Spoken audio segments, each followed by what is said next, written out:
Boa tarde, companheiros da Causa Operária TV, do canal Internacionalismo. Começa agora mais um programa correspondente internacional, de todas as quintas, às 4 da tarde, para a gente tratar aí do noticiário mundial. Já convido todo mundo a curtir o nosso vídeo, a comentar no nosso chat para a gente interagir, a compartilhar também nas suas redes sociais, em todas as redes sociais que você tiver, é muito importante o compartilhamento para que mais pessoas tenham acesso à Causa Operária TV, mais pessoas conheçam o nosso conteúdo, mais pessoas tenham acesso aí à propaganda revolucionária, compartilha no Twitter, no Facebook, no Instagram, no Telegram, no WhatsApp, compartilha por e-mail, nas outras redes sociais aí que vocês estiverem presentes, compartilha nos grupos, nas páginas, por mensagens privadas.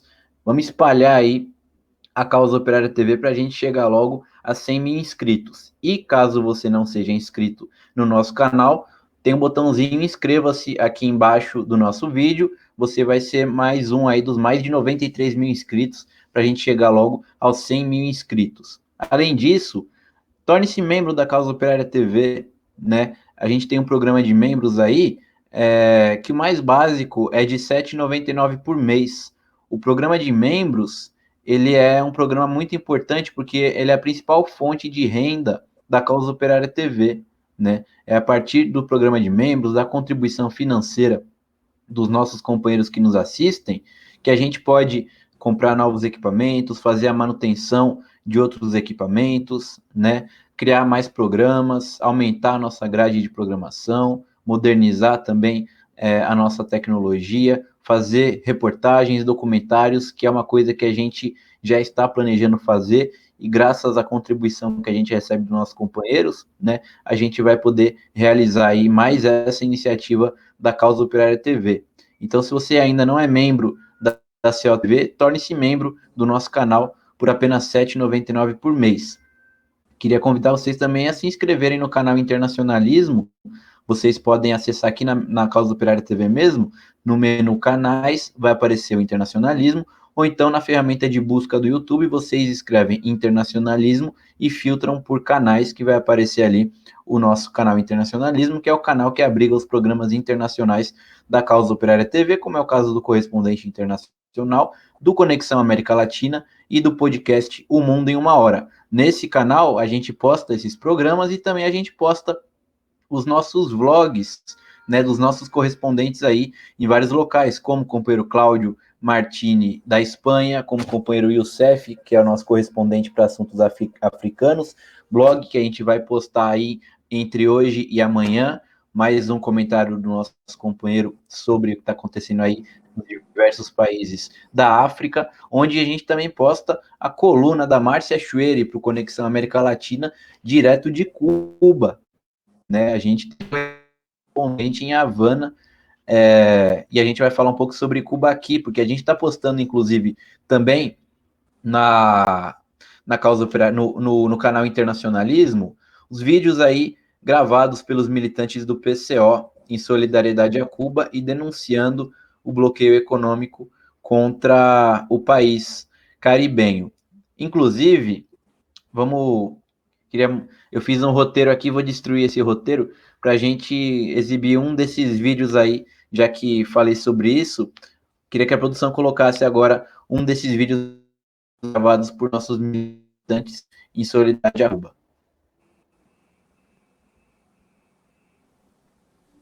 Olá, meu nome é Fernandes, sou simpatizante do Partido da Causa Operária, membro do Comitê de Luta do Butantã e do Bloco Vermelho.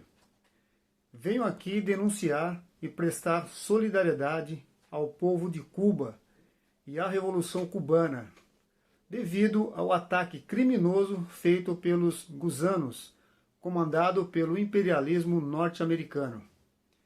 Sofrendo um embargo criminoso repudiado por 182 países, apoiado apenas por Israel e Estados Unidos, Cuba desenvolveu 2 vacinas com mais de 90% de eficácia.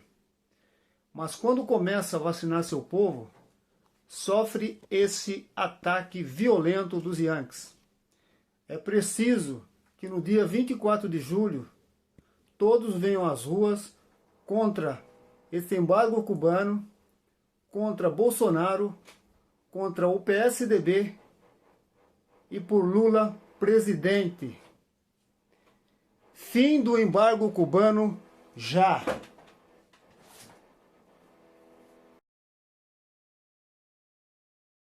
Esse daí é o Fernandes da Silva, nosso companheiro que está sempre aqui no chat também da Causa Operária TV. Ele gravou o vídeo dele. Vocês também podem gravar os seus vídeos e enviar para a gente, que a gente sobe no canal Internacionalismo. É só enviar para o WhatsApp, que eu vou falar o número: 11 942 35 3771. E repito, 11 942 35 3771. A gente vai colocar aqui nos comentários também no chat, para quem quiser enviar o seu vídeo de solidariedade a Cuba denunciando o bloqueio, que a gente posta no canal Internacionalismo. Falando em Cuba, vamos ver uma reportagem do Brasil de Fato, que traz alguns fatos aí, né, com perdão do trocadilho, que mostram aí a ingerência do imperialismo nesses protestos em Cuba e como muitos desses opositores são financiados diretamente pelos Estados Unidos. Vamos ver.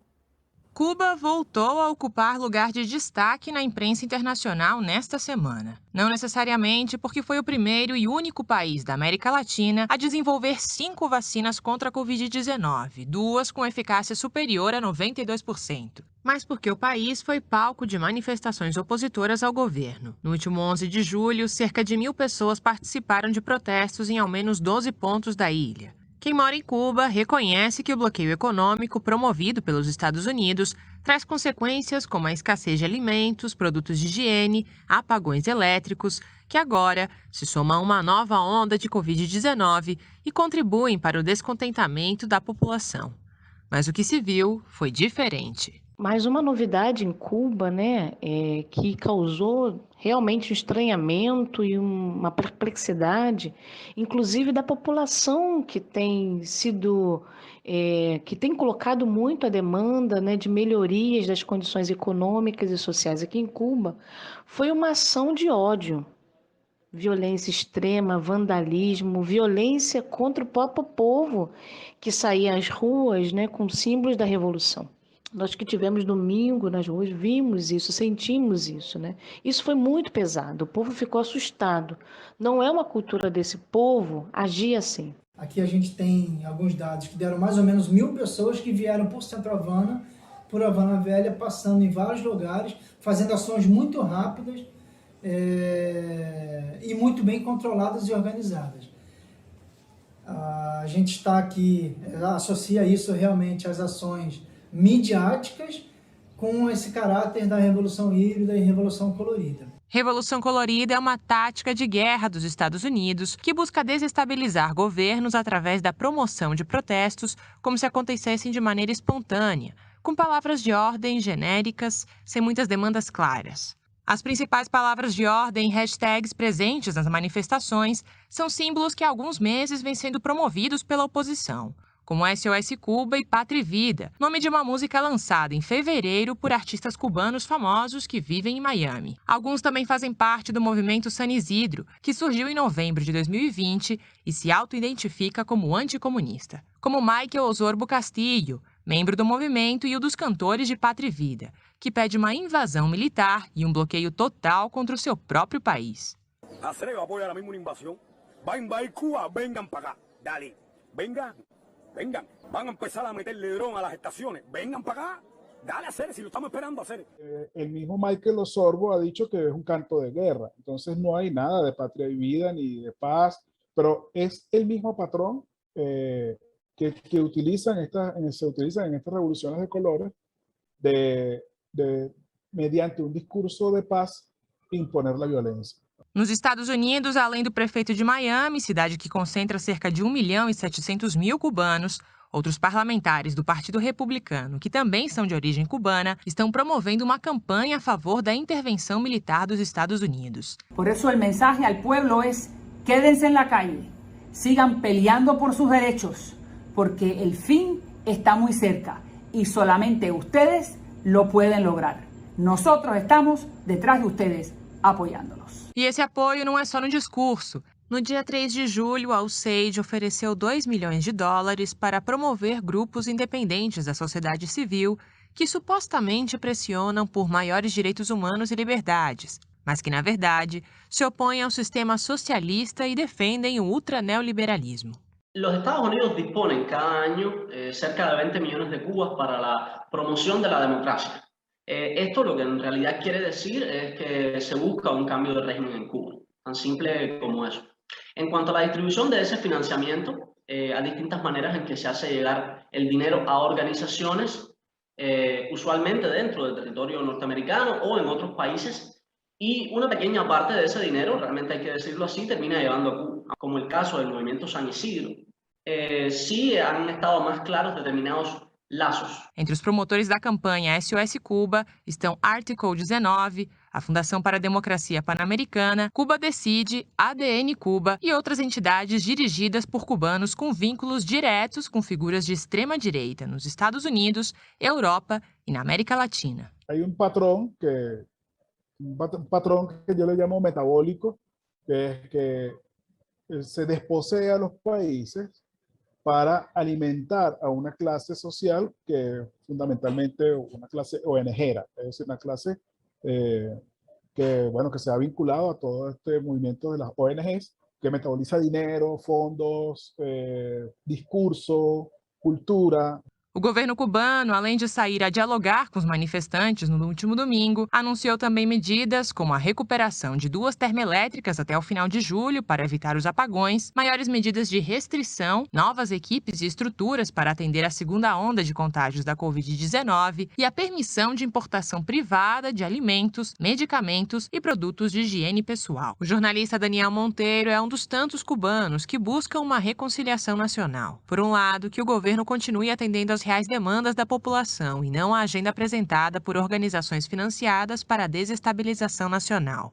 E, ao mesmo tempo, que a população entenda os limites impostos pelo bloqueio estadunidense contra Cuba. Yo, al menos en lo personal, por no querer que haya violencia, por no querer que se derrame sangre, espero que las cosas funcionen para mejor, en el sentido de que, no sé, el gobierno realmente en las cosas que tiene que escuchar al pueblo más lo haga, y que el pueblo también asimile un poco mejor las cosas que están ocurriendo y entienda un poquitico más el contexto en el que estamos viviendo.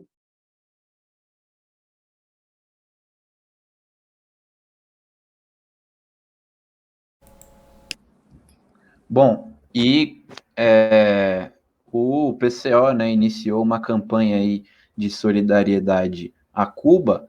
Esses vídeos, né, que nós estamos exibindo fazem parte dessa campanha, os militantes denunciando o bloqueio econômico contra Cuba e expressando seu apoio ao povo cubano.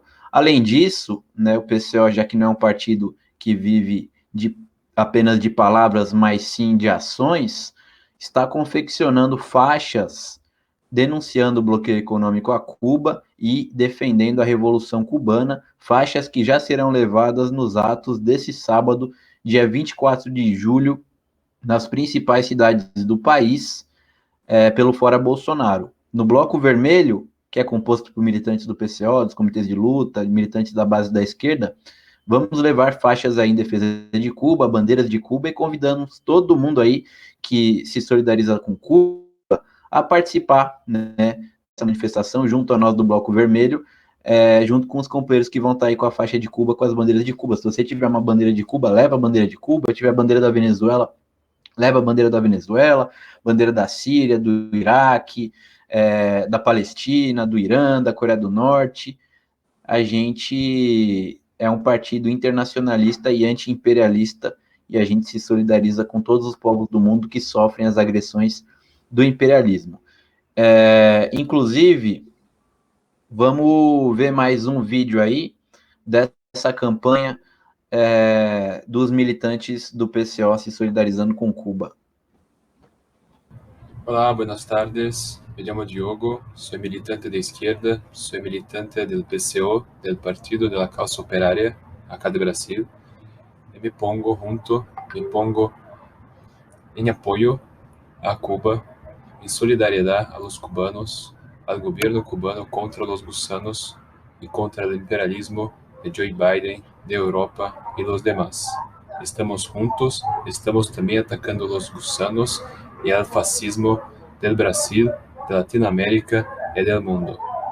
Viva la revolución, viva el pueblo cubano y viva el gobierno cubano. Estamos juntos y estamos en lucha.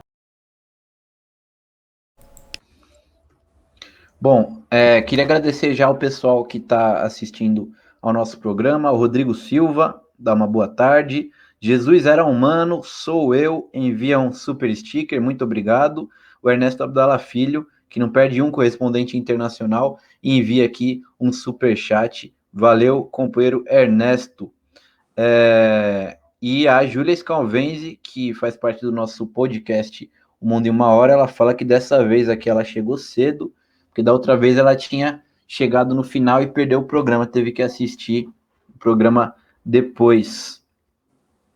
E agora ela chegou cedo aqui para o nosso programa. A gente colocou aí o WhatsApp aí para quem quiser mandar o seu vídeo em solidariedade a Cuba. A gente vai subir no canal Internacionalismo. Bom, vamos... só uma coisa antes, né? A gente viu aí a reportagem sobre Cuba. É interessante que a imprensa continua falando muito, né, de que Cuba é uma ditadura, que o povo cubano luta pela democracia, que estão reprimindo a população e tudo mais. Uma grande encenação está sendo feita pela imprensa internacional a respeito de Cuba, né? Vocês viram, foram protestos em pouco mais de 10 cidades em Cuba, né?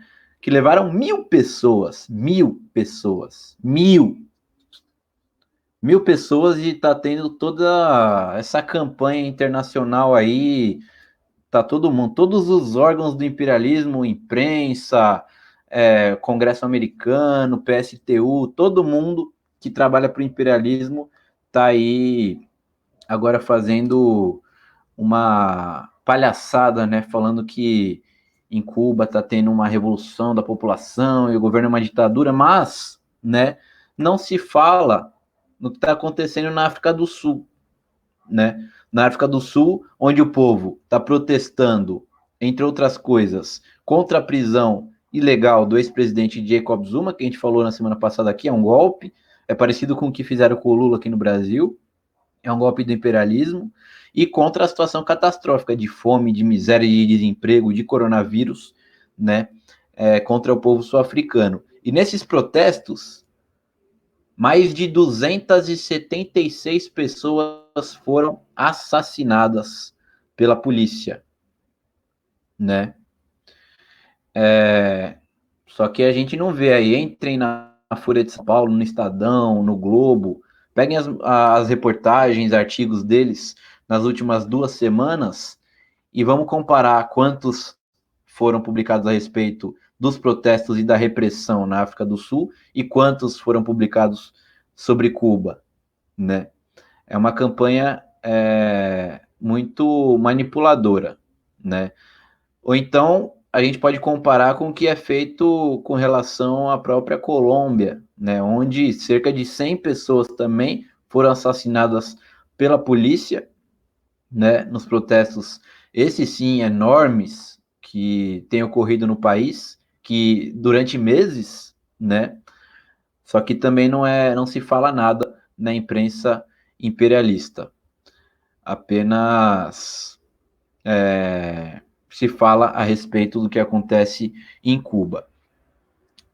Bom, eu confesso aqui que eu já estou até perdido no nosso roteiro. Vamos ver mais uma reportagem aí do Brasil de Fato sobre a posse do Pedro Castilho no Peru. No Peru, a espera acabou. Pedro Castillo foi proclamado presidente. A Justiça Eleitoral rejeitou todos os pedidos de anulação do resultado e reconheceu a vitória do candidato da esquerda, que obteve 50,13% dos votos contra 49,87% de Keiko Fujimori, uma diferença de apenas 44 mil votos. Así como nosotros confiamos en ustedes, pido la lealtad de este pueblo también con nosotros. Pido también el esfuerzo y el sacrificio que compartiremos juntos esta lucha y este desprendimiento y este esfuerzo para hacer un Perú más justo, más soberano, más digno, más humano y más unido. Depois de passar 1 mês e meio acusando uma suposta fraude, sem apresentar provas, a filha do ex-ditador Alberto Fujimori afirmou que reconhece a derrota, pois é o que manda a Constituição. En estos momentos hay una disputa por el liderazgo de la derecha, ¿no? La propia Keiko Fujimori, que yo creo que buena parte de su estrategia en estas semanas de no saber quién ganó era consolidarse ella como lideresa de esta nueva derecha, ¿no? Encabezar efectivamente la oposición al gobierno do professor Castillo. O partido de Keiko, Força Popular, possui a segunda maior bancada do Congresso, somente atrás do Partido Peru Livre. O Juizado Nacional Eleitoral também proclamou Dina Boluarte como vice de Castillo. Ambos serão empossados no dia 28 de julho para assumir a presidência peruana pelos próximos 5 anos. A Confederação Nacional de Empresários declarou que já esperava por esse resultado e que quer reunir-se com os novos chefes de Estado para cooperar com o crescimento econômico do país. Es un tema central, o sea, no, que me parece que, y ahí va a poder jugar un papel central la inversión pública y también la inversión privada, pero que es un tema que va a redefinir las relaciones entre el Estado y los empresarios. Entre os principais desafios da gestão de Castillo está a atual crise sanitária. O Peru tem a maior taxa de letalidade por coronavírus do mundo, com 5.921 mortos a cada 1 milhão de habitantes. Outro aspecto será a economia. Aproximadamente 70% dos peruanos estão empregados no setor informal. Castillo promete vacinar toda a população até o final do ano e criar programas sociais para atender os mais necessitados. Com o lema Não Mais Pobres num País Rico, outro carro-chefe do novo governo será levar adiante uma reforma constitucional para alterar a atual Carta Magna, promulgada em 1990, durante o regime de Alberto Fujimori, pai de Keiko. Porque creo que vimos un momento constituyente, que es otro tema, pero que implica un fin de ciclo histórico y comienzo de otro ciclo histórico. Esa es la posibilidad que se le abre el Perú. Yo creo que va a ser un gobierno básicamente de izquierda, ¿no? Que el principal aliado de Castillo es lo que se llama el pueblo, ¿no? El pueblo. Pero el pueblo es un concepto pues, que hay que crearlo, digamos, ¿no? O sea, así como el pueblo peronista, en fin, acá están haciendo un pueblo, no sé si castillista o de Perú Libre, por un pueblo en el sentido como principal base social y sostén de apoyo.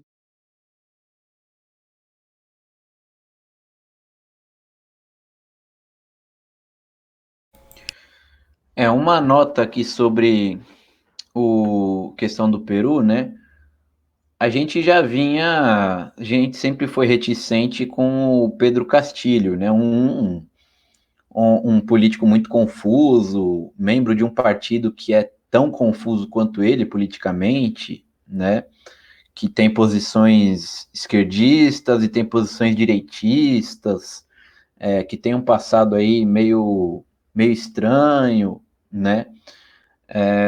Que pode ser considerado um político da esquerda pequeno-burguesa nacionalista peruana, né?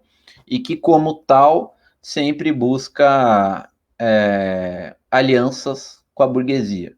Não busca uma independência de classe dos trabalhadores, né? Com relação à burguesia. Isso daí é natural e assim é toda a esquerda pequeno-burguesa, né? No caso do Pedro Castillo, durante as eleições, no final da campanha eleitoral, né, no final do segundo turno contra Keiko Fujimori, ele já havia dado muitas declarações sinalizando, né, que ele queria um diálogo com a burguesia, um diálogo com a direita, um governo de conciliação e tudo mais, né?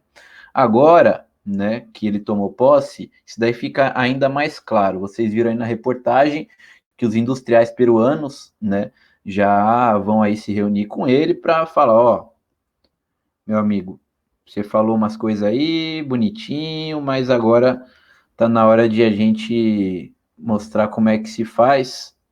Você não vai poder fazer tudo isso, né? Vamos fazer aqui um acordo, senão a gente te tira do poder aí. E existe mesmo a possibilidade ainda de golpe militar, né? E além disso, ele está buscando aí um apoio nos partidos da direita, né?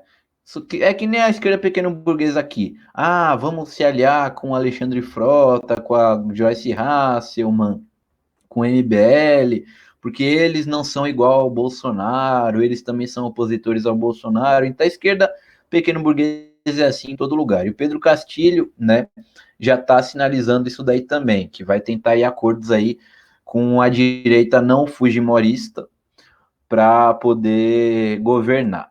E por último, né, já está sendo aventado como ministro das Finanças um homem que era funcionário do Banco Mundial, que é um homem, obviamente, né, por ter sido funcionário do Banco Mundial, é um homem dos banqueiros internacionais do imperialismo. Bom, vamos ver o que vai acontecer aí no Peru, a gente continua acompanhando, como diz o nosso companheiro Thiago Assad, do Mundo em Uma Hora, vai ficar muito de olho aí no Peru para ver o que acontece com ele. Não pode deixar descontrolado. Vamos ver mais 2 vídeos aí de militantes do PCO se solidarizando com Cuba. Meu nome é Wagner Crusco. Sou militante e membro do MST, Movimento dos Trabalhadores Rural Sem Terra, e do PCO, Partido da Causa Operária, e também do Comitê de Luta contra o Golpe de Estado da cidade de Bauru, estado de São Paulo, Brasil. Venho aqui para prestar a nossa homenagem e a nossa solidariedade ao povo cubano que neste momento está sofrendo ataque de infiltrados capitalistas imperialistas. Não podemos e não devemos permitir que façam com Cuba o mesmo que fizeram com a Líbia, com o Iraque, com o Vietnã e com muitos outros países, em nome da democracia burguesa. Viva o povo cubano! Viva a Revolução Socialista! Viva Cuba! Cuba livre!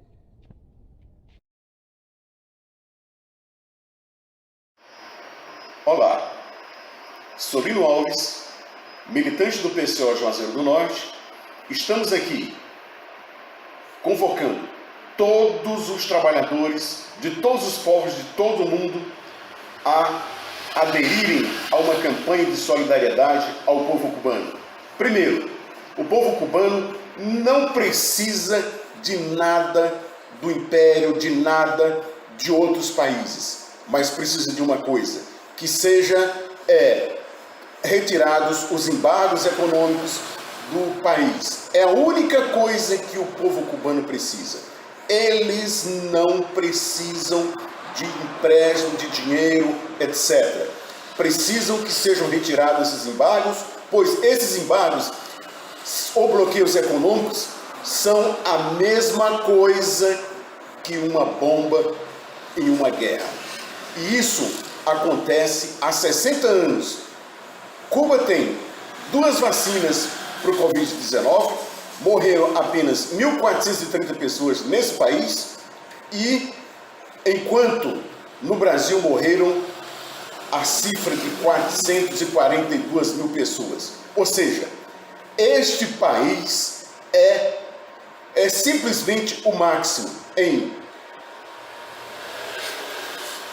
educação, saúde pública. Ou seja, se o país tem tudo isso, ele pode sobreviver se não tiver os embargos econômicos, os bloqueios econômicos. Muito obrigado, um grande abraço, saudações socialistas ao povo cubano. Esse foi nosso companheiro Lino Alves, que está sempre aqui no chat dos nossos programas. E falando em chat, queria agradecer aí ao Adalberto Pereira, comenta viva a Revolução Cubana, que surjam mais Fidel e Che na América Latina. E o Adriano Teixeira, boa tarde, camaradas, fora imperialismo da América Latina, hasta la vitória sempre.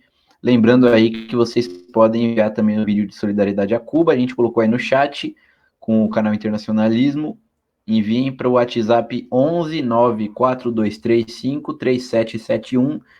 Repita, 11 94235 3771. Bom, vamos falar agora do principal assunto do nosso programa, que é Cavaleiros do Zodíaco, Pegasus Fantasy. Ai, ai, quem dera que fosse. Agora me bateu até uma nostalgia. Mas vamos falar sobre a espionagem aí que foi revelada nos últimos dias. É uma coisa que a gente já viu em outras oportunidades, escândalo da NSA, outros escândalos ligados à CIA, tudo mais. E agora, espionagem internacional com o Pegasus, e queria chamar a nossa correspondente em Nova York, Adriana Machado. Boa tarde, Adriana. Seja sempre bem-vinda aqui ao nosso programa. Queria que você explicasse para a gente, né, o que é essa espionagem internacional, o que envolve aí também, de repente, quais as relações aí dos governos, das empresas, né, das grandes empresas, nessa espionagem de milhões de cidadãos aí pelo mundo todo. Boa tarde, companheiro Vasco, boa tarde, companheira Laísa na produção e todo mundo que está assistindo a Causa Operária TV. Pois é, esse novo escândalo, o projeto Pegasus, foi anunciado pelo Edward Snowden como a notícia mais bombástica do ano, né? É uma investigação de 80 jornalistas de um consórcio de veículos de imprensa ligado à Anistia Internacional, que revelou o comércio de um sistema de espionagem digital entre a empresa israelense Grupo NSO e governos em todo o mundo. Esse sistema, que é chamado Pegasus, por isso que o projeto que investigou foi chamado Projeto Pegasus, ele é um sistema que grampeia telefones celulares e está sendo usado para monitorar jornalistas, ativistas, oponentes políticos e dissidentes pelos governos que usam esse sistema. Os traços desse sistema hacker foram encontrados no celular do Cecílio Pineda Birto, que é um jornalista que foi assassinado no México em 2017, e de duas pessoas próximas ao jornalista Jamal Khashoggi, que foi assassinado no consulado saudita em Istambul em 2018. A Agnes Callamard, que é a secretária-geral de Anistia Internacional, disse que a natureza do relacionamento entre o grupo NSO e o governo de Israel, que é financiado pelo imperialismo, é próxima e profunda, que a indústria de inteligência é uma indústria estratégica para o governo de Israel e é também uma indústria regulamentada, que todas as exportações do NSO são licenciadas pelo Estado de Israel. Então, segundo a secretária, é um relacionamento no nível estratégico e um relacionamento no nível regulatório entre a empresa e o governo. A lista dos países que usaram o grampo israelense, a gente encontra a Hungria, a Índia, o Marrocos, o Azerbaijão e o México. Existem suspeitas, a gente viu que o Bolsonaro tenha tentado levar o sistema para o Brasil, né? No México foram mais de 20 jornalistas alvos do grampo e na Índia foram mais de 40 visados pelo software. Dos líderes mundiais que foram estavam incluídos nessa lista que vazou do projeto Pegasus, então, o presidente francês, o Emmanuel Macron, o rei Mohammed, do Marrocos, o presidente do Cazaquistão, Tokayev, o presidente iraquiano, Barham Salih, e o presidente sul-africano, Cyril Ramaphosa. E o mais interessante, a lista de americanos em Washington que se beneficiaram trabalhando diretamente para os hackers israelenses da NSO é uma lista longa também. Tem o Dan Shapiro, que é o ex-embaixador do Obama em Israel. Ele começou a aconselhar de forma independente a NSO em 2017, assessorou até o final de 2018. Depois ele participou da estratégia de campanha do Biden em 2020 e agora está sendo considerado como enviado especial do presidente Biden ao Oriente Médio. Tem a consultoria Beacon Global Strategies, que é fundada pelo ex-funcionário da CIA, que é um conselheiro de longa data da Hillary Clinton, que se chama Andrew Shapiro, e o ex-empregado do Pentágono, Jeremy Bash, também ofereceram discretamente conselhos à NSO. O advogado Dan Jacobson prestou serviços jurídicos à empresa ligada à NSO e ingressou na administração do Biden nesta primavera como conselheiro-geral do escritório de administração. Jeh Johnson, secretário de Segurança Interna de Obama, que concorreu para ser secretário de Defesa do Biden, foi contratado pela empresa dona da NSA para revisar a política de direitos humanos da empresa. O Johnson aprovou a política de direitos humanos da empresa. A atual integrante da Casa Branca, a conselheira sênior do Biden, Anita Dunn, disse que em 2019 que o que diferencia a NSO de muitas outras empresas de tecnologia cibernética é o seu compromisso com a estrutura de negócios éticos. A empresa, a NSO, diz que a venda do Pegasus é controlada, que ela escrutina os clientes, que vende o Pegasus apenas para agências governamentais examinadas, para ser usado contra terroristas e grandes criminosos.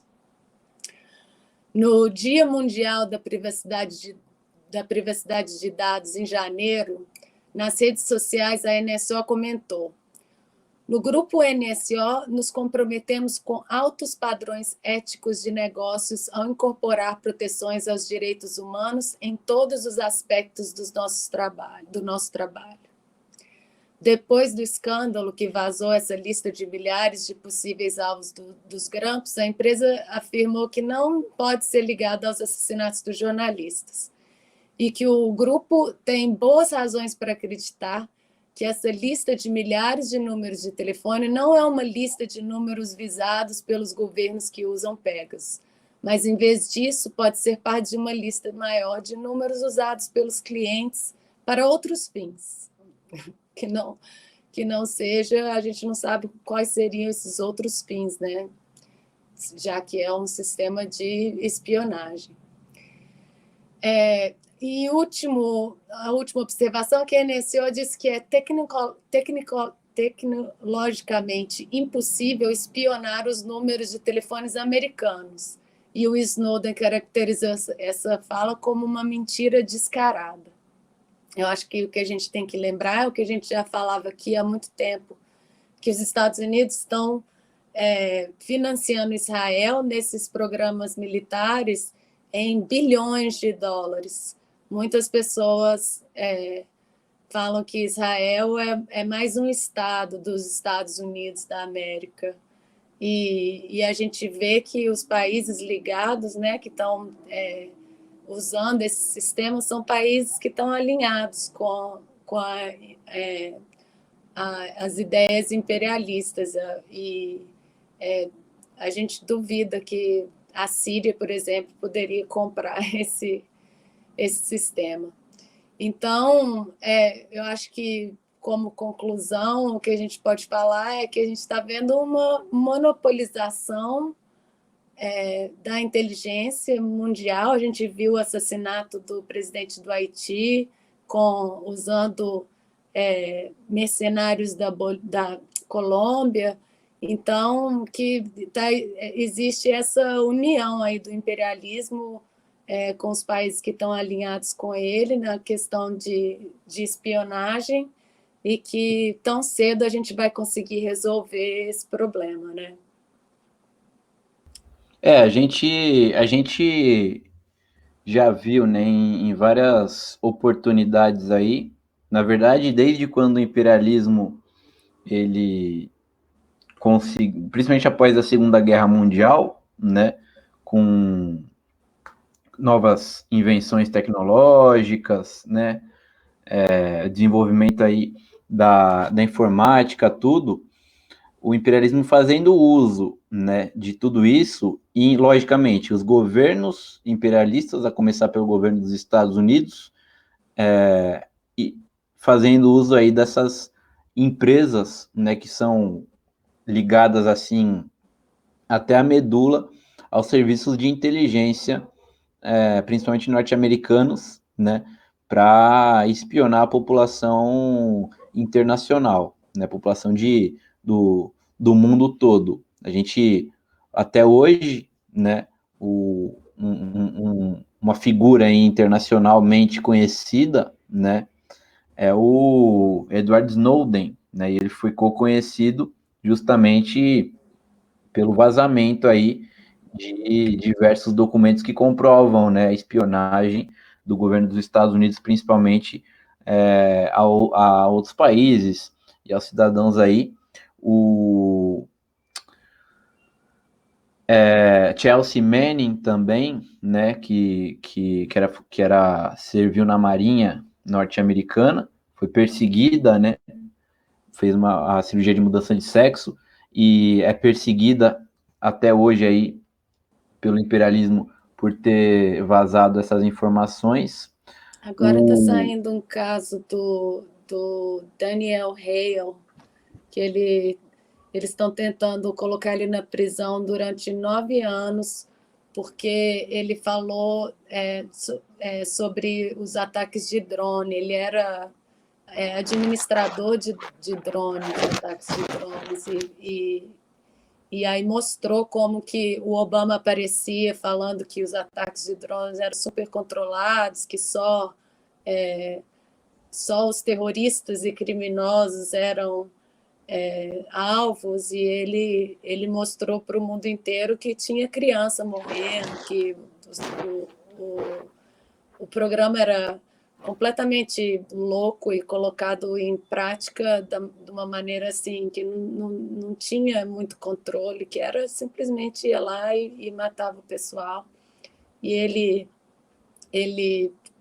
levou isso para a imprensa, e agora eles estão querendo colocar ele na cadeia por 9 anos. Que estão falando sobre isso agora porque ele está sendo julgado, e junto com essa notícia do Pegasus, né, voltou a se discutir todos esses casos, e o Snowden está falando muito sobre isso. O Snowden fala sobre pedir uma regulamentação, que não pode ter comércio desses sistemas de hacker, mas a gente sabe que é impossível, né, que o imperialismo, se não tiver aberto para todo mundo, que vai fazer as escondidas. Bom, uma outra notícia, né, que rodou o mundo aí essa semana foi o Jeff Bezos, né, o homem mais rico do mundo. Ele que é o dono da Amazon, ele é o dono do Washington Post também. Ele foi fazer uma viagenzinha aí pelo espaço, né, construindo uma nave espacial. A gente tem uma reportagem do Brasil de Fato, porque aqui no Brasil muita gente ficou curiosa de saber, muita gente não sabia quem era ele, né? Não sei se vocês estão vendo, vocês estão vendo aí o Jeff Bezos e a nave espacial que parece com ele, inclusive, e que parece com um brinquedo sexual também. Vamos ver uma reportagem do Brasil de Fato aí sobre esse que é um dos principais capitalistas do mundo hoje. No clássico do cinema Blade Runner, o Caçador de Androides, somos apresentados a um futuro distópico em que milionários foram viver em colônias espaciais paradisíacas, deixando para trás uma Terra em colapso socioambiental. Pelas notícias dos últimos dias, parece que esse cenário dramático está mais perto do que se poderia imaginar. Enquanto o mundo amarga uma crise econômica e sanitária sem precedentes, Jeff Bezos decidiu construir uma nave para dar uma voltinha na borda da Terra. Todo o projeto custou uma pequena fortuna, $1 bilhão, ou 5,2 bilhões de reais. O valor é alto, mas nem arranha o patrimônio do Jeff Bezos, estimado em mais de 200 bilhões de dólares, o equivalente a mais de 1 trilhão de reais. Em 2020, o Jeff Bezos bateu o recorde de maior crescimento de riqueza em um único dia, 13 bilhões de dólares, em um dia. O excêntrico milionário tem fama de self-made man, expressão usada para designar o empreendedor que trilhou o próprio caminho até o sucesso. Mas quem é Jeff Bezos? Bom, o homem mais rico do mundo. Mas a trajetória dele está marcada pela superexploração da mão de obra, manobras fiscais para não pagar impostos e práticas antissindicais. Jeff Bezos é o fundador e ex-CEO da Amazon, a gigante de tecnologia que hoje tem serviços de streaming, produção própria de cinema e televisão, inteligência artificial e um valor de mercado de 1,8 trilhão de dólares. Para se ter uma ideia, isso é mais do que o PIB do Brasil em 2020. O Jeff Bezos também é dono do jornal Washington Post, que ele comprou em 2013 por 250 milhões de dólares, e da empresa aeroespacial Blue Origin. Tudo envolve muitos milhões ou bilhões de dólares no que diz respeito ao Jeff Bezos. Mas qual é o segredo disso? Como essa fortuna é feita? Bom, lá no início da carreira, o Jeff Bezos trabalhou no setor financeiro, mas decidiu abrir uma loja virtual. A criação da empresa que se tornaria a gigante Amazon contou com um capital inicial de 245 mil dólares vindo do bolso dos pais do empreendedor. A Amazon é apontada como uma fábrica de exploração e acusada de violar leis trabalhistas. Em 2014, Jeff Bezos ganhou o apelido de pior chefe do mundo da Confederação Sindical Internacional. Em maio de 2020, diversos funcionários denunciaram as condições de trabalho na Amazon e disseram que estavam com medo de contrair Covid. O que a Amazon fez? Demitiu todo mundo que reclamou. Antes disso, a empresa já tinha sido acusada de mentir sobre trabalhadores com Covid. E também já ameaçou demitir trabalhadores que são contra as políticas ambientais da empresa. O site The Verge, dos Estados Unidos, denunciou que a Amazon usa um software que rastreia a produtividade e usa os dados para demitir funcionários. Ela teria demitido centenas de pessoas entre 2017 e 2018 por não terem cumprido metas. E as metas incluem embalar centenas de pacotes por hora, por exemplo. O que acontece é que teve funcionário deixando até de ir ao banheiro por medo da demissão. A Amazon também é acusada de praticar dumping, que é chegar em um país e vender os produtos a preços muito abaixo dos preços de mercado para desbancar a concorrência nacional.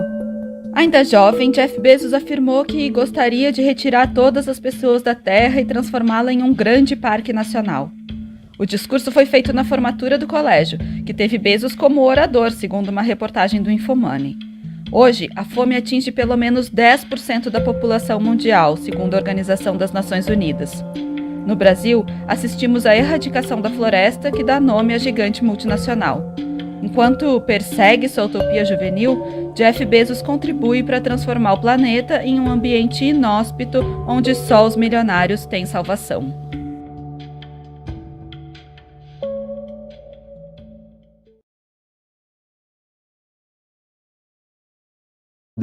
Ele comenta aqui: uma empresa que envia dados e distribui pacotes vale mais que o Brasil produziu em um ano.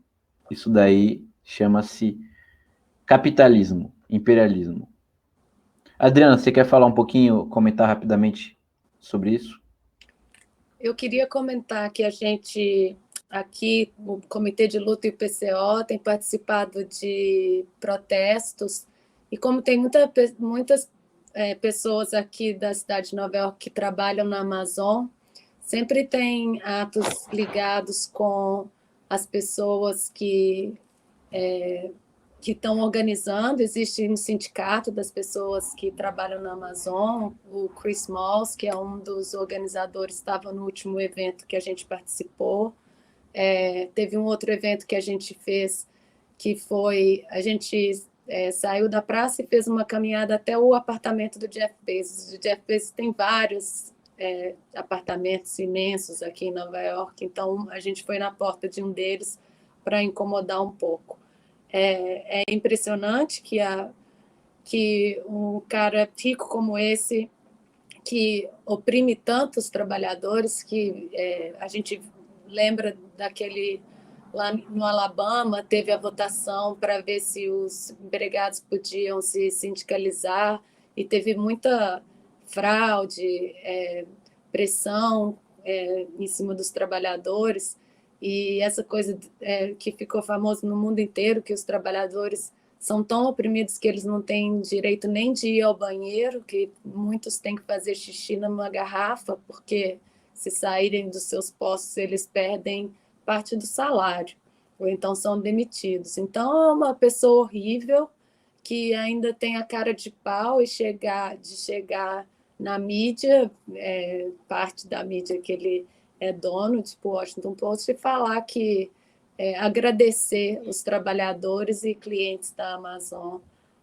pela viagem dele, que não só é patrocinada pelo governo, já que ele não paga taxa, não paga imposto, né?